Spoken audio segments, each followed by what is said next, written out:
एक लड़की को उत्तीर्ण होने के लिए 35% अंक की आवश्यकता थी। यदि उसने 140 अंक प्राप्त किए और वह 7 अंकों से अनुत्तीर्ण हो जाती है तो परीक्षा का अधिकतम अंक कितना था। जब आप पेपर देने जाते हैं ना, जो उस पर लिखा रहता है पेपर पे कि भाई ये जो मैक्सिमम मार्क 100, वो आपको पता करना है, वो कितना भी हो सकता है मैक्सिमम मार्क। तो यहाँ पे सवाल में कह रहा है कि लड़की को अगर वो मैक्सिमम मार्क जो लिखा हुआ पेपर पे उसका 35% मिलता है तो वो पास हो जाती है, लेकिन उसको जो है 140 अंक ही प्राप्त होते हैं उस परीक्षा में। अगर वो 7 अंक और जा पाती तो पास हो जाती, मतलब 147 अंक अगर उसको मिलता तो पास हो जाती वो, लेकिन उसको 140 अंक मिला है और 7 अंक से वो फेल हो जाती है। तो आपको वही जो पेपर का जो मैक्सिमम मार्क है वो आपको पता करना है। इस सवाल को देखो जब हल करते हैं 2 तरीके से हम हल करते हैं। एक तो शॉर्टकट मेथड से हल करते हैं, जो इसको शॉर्ट ट्रिक बोलते हैं, और जब एक समझाने के लिए जो होता है उसको हम थोड़ा लंबे मेथड से हल करते हैं ताकि आपको सवाल को समझ में भी आए। समझाने के लिए हम लंबे विधि से हल करते हैं और शॉर्ट ट्रिक का इस्तेमाल आप वैकल्पिक प्रश्न या ऑब्जेक्टिव टाइप्स के प्रश्न को हल कर सकते हैं। तो आइए चलते हैं इसको थोड़ा लंबे विधि से और समझकर इसको हल करते हैं। ठीक है, मान लीजिए कि परीक्षा का जो अधिकतम अंक था, मैक्सिमम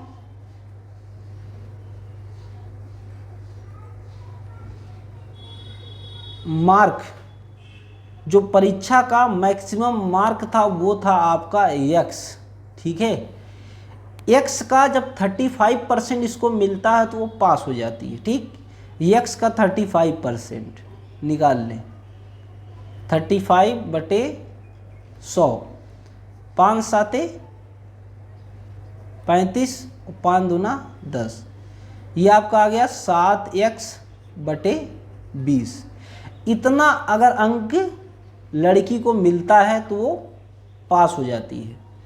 और यहाँ पे आप देखिए उसने 140 अंक प्राप्त किए हैं, 7 अंक से अनुत्तीर्ण होती है। इसका मतलब है यदि इसमें 7 अंक और जोड़ दिए जाएं वो इसके बराबर है। ये देखिए पास करने की क्राइटेरिया ये है, 7x/20 अंक अगर मिलते हैं तो पास हो जाती है, और 140 + 7 अंक अगर इसको मिलते हैं तब भी पास हो जाती है। मतलब ये पास होने का क्राइटेरिया दोनों बराबर है। ठीक है, मतलब 7x/20 बराबर 140 + 7। ठीक है, इसको आप हल कर लें, ये आपका हो जाएगा 147। ठीक, 7x बराबर होगा 147 गुणे 20,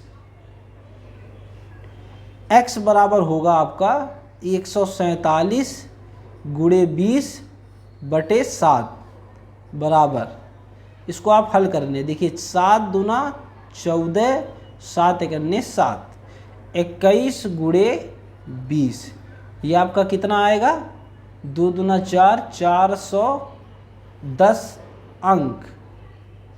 ठीक है, जो परीक्षा का अधिकतम अंक था वो था 410 अंक। ठीक, अब इसको हम शॉर्टकट मेथड से हल कर लेते हैं।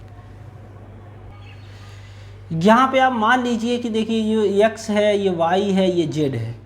ये जो शॉर्ट ट्रिक का फार्मूला है, मैक्सिमम मार्क का फार्मूला है y + z/x। जो आपका प्रतिशत में होगा वो नीचे होगा, बाकी आप दोनों को जोड़ दें। ठीक, उसमें 100 से गुणा कर दें। तो यहाँ पे बस y कितना है, यहाँ पे 140, और ये आपका z कितना है 7, इसको जोड़ देंगे तो कितना हो जाएगा 147। ठीक, और ये आपका x कितना है 35 है गुणे 100। ठीक है, इसको आप बस हल कर लें, 5 7 35 और 5 दूना 10, 7 दूना 14, 7 एकन्ने 7, ये आपका 410 आ गया। देखिए आप आसानी से इसको हल कर लिए आप सवाल। तो इस तरह के सवाल जो है आप जब भी आए, अगर वैकल्पिक प्रश्न करने के लिए आप डायरेक्ट इन दोनों को जोड़िए और इससे भाग दीजिए, 100 से गुणा कर दीजिए, आपका आंसर आ जाएगा। ठीक है, यदि आपको पसंद आया हमारा चैनल तो आपको सब्सक्राइब ज़रूर कर लीजिए। यदि आपको हमारा चैनल पसंद आया तो आप हमारे चैनल को सब्सक्राइब कर लीजिए। यहाँ पर देखिए बहुत हायर एजुकेशन तो नहीं दी जाती है, लेकिन छोटे छोटे बच्चों को समझाने के लिए, जो बच्चे 7, 8, 9, 10 में पढ़ रहे हैं, उनके लिए जो हम आसानी से हल करने की तरकीब बताते हैं, और ताकि वो जो उनका बेस जो है वो क्लियर हो और अच्छे से वो आगे पढ़ें। धन्यवाद।